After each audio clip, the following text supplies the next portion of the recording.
Add up the meetings that exist because one decision did not close cleanly. That number is your hidden drag invoice. And the interesting thing about that invoice is that nobody thinks that they are paying it. It does not arrive from finance. It does not show up as a line item on the P&L. Nobody gets a Slack message that says, "Congratulations, your leadership team spent another 14 hours this week recycling a decision that should have closed last month."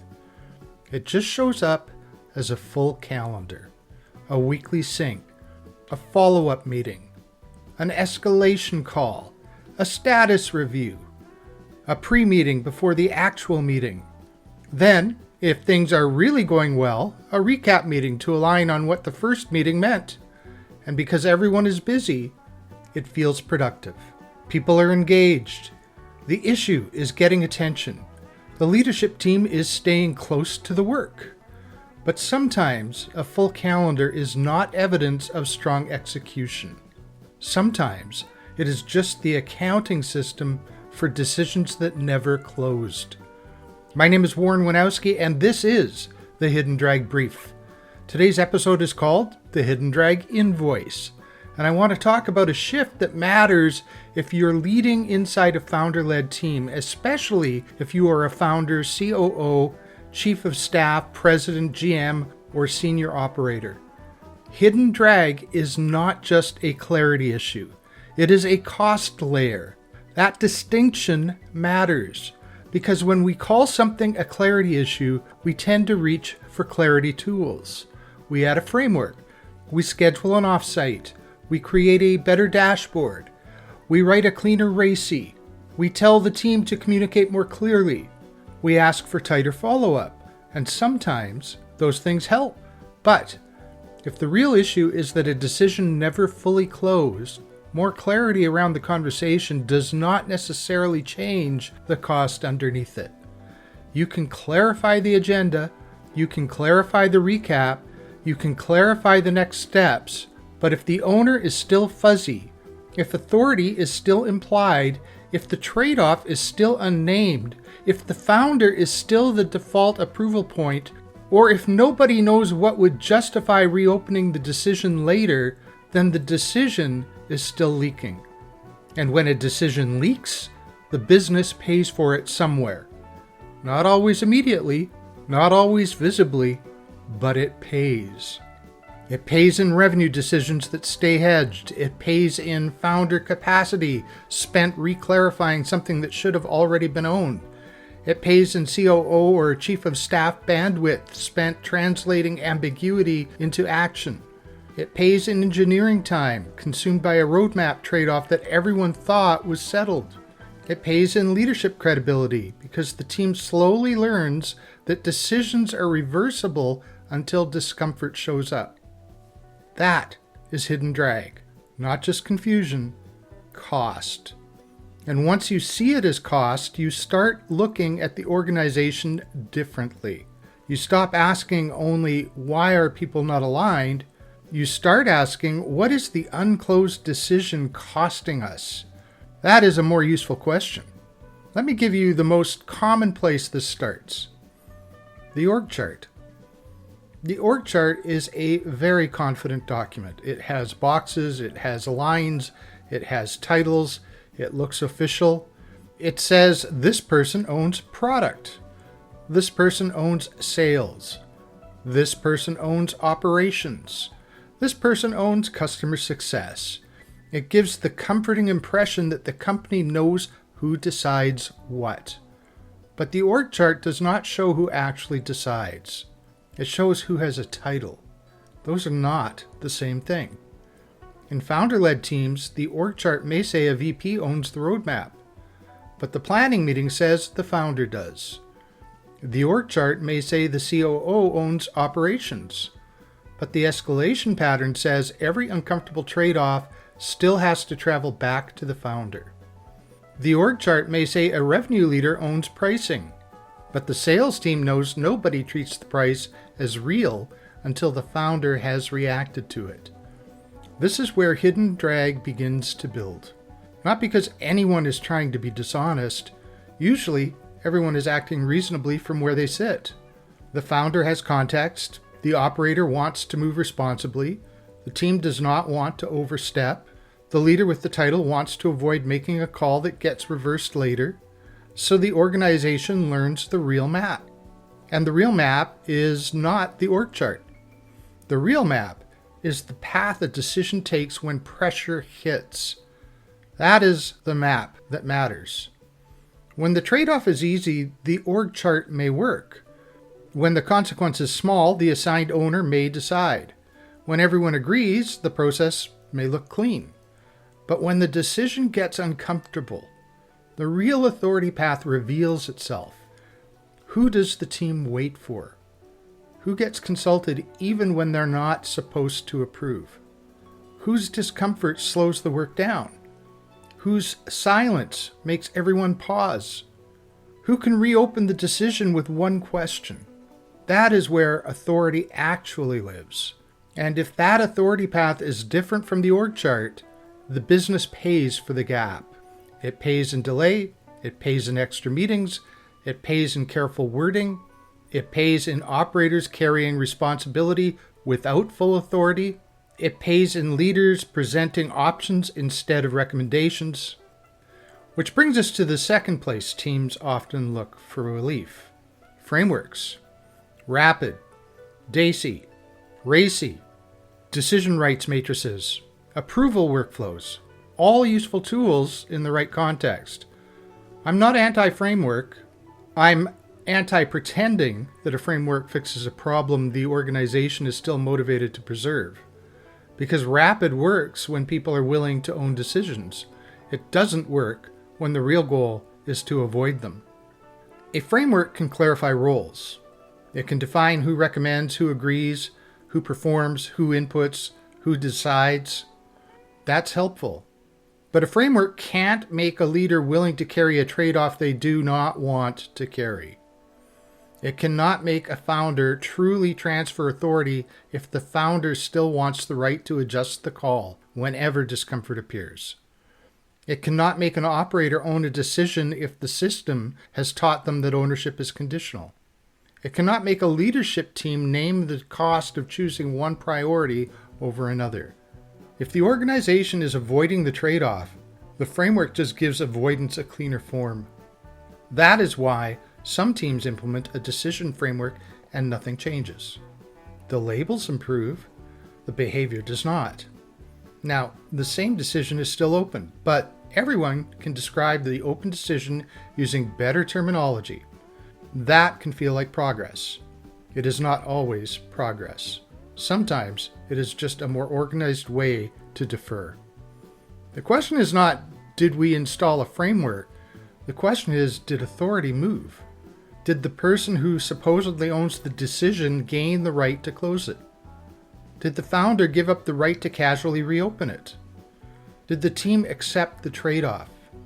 Did everyone understand what would justify escalation? Did the decision become durable under pressure? If not, the framework did not fix the drag. It named the furniture in the room. That may be useful, but it's not the same as moving the furniture. And this is where the invoice starts to show up. Because when authority is fuzzy and frameworks do not change behavior, the calendar becomes the evidence. That recurring review exists because the decision was never trusted to hold.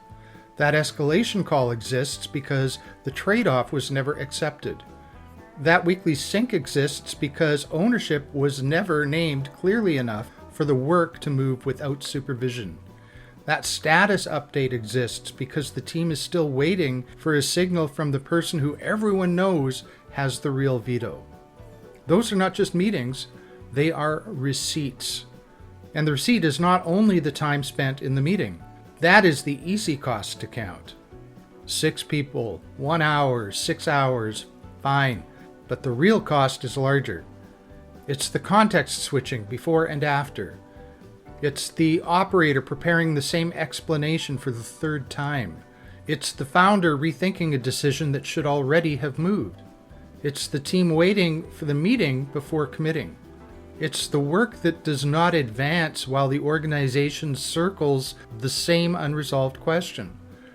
It's the credibility loss when the people start to believe that decisions do not really hold. That last one matters more than most leaders realize, because when a decision reopens once, people notice. When it reopens repeatedly, people adapt. They stop committing too early. They hedge. They soften recommendations. They ask for another check-in. They keep options open. They become very good at sounding aligned while waiting to see what will actually stick. And once that happens, you're no longer just paying for one undisclosed decision. You are paying interest. Hidden drag compounds. One unclosed decision creates a meeting. That meeting creates a follow-up. The follow-up creates uncertainty. The uncertainty creates hesitation. The hesitation slows another priority. The slowed priority creates another leadership conversation. And soon, the organization has built an operating rhythm around unresolved decisions. It does not feel broken, it feels busy. That is what makes it dangerous. So how do you find the invoice? Start with the calendar. The calendar usually knows where the drag is. Look at the recurring meetings that feel necessary but strangely unsatisfying. The meetings where the same topic keeps appearing in slightly different language. The meetings where everyone updates but nothing closes. The meetings that exist because someone does not quite trust the decision to hold without supervision. Then ask one question. What decision is this meeting compensating for? Not what topic is this meeting covering, not who needs to be informed, not what status needs to be reviewed. What decision is this meeting compensating for? That question changes the conversation, because a lot of recurring meetings are compensating for one of 5 things. 1. Ownership was never named. Nobody knows who actually owns the decision, so the group keeps owning the anxiety. 2. The trade-off was never accepted. The team wants the benefit of the decision without admitting what it gives up. 3. Authority never moved. The title changed, the language changed, maybe even the process changed, but the real approval path stayed where it was. 4. The reopening rule was never set. So every new discomfort, stakeholder concern, or edge case becomes a reason to revisit the decision. And 5, the consequence was never made visible. The team does not know what the delay is costing, so the delay feels safe. Those 5 issues generate a surprising amount of leadership activity.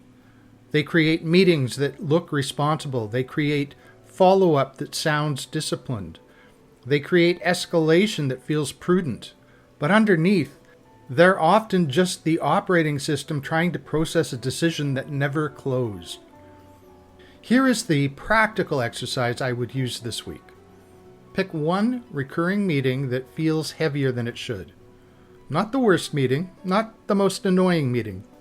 Pick the one where a priority keeps showing up, but progress never quite matches the amount of discussion. Then run the Hidden Drag Invoice test. Question 1. What decision is this meeting still carrying? Question 2. Who owns the decision outside the meeting? Question 3. What trade-off has the team not fully accepted? Question 4. Who has the authority to move without coming back for approval? Question 5. What would justify reopening the decision later? And question 6.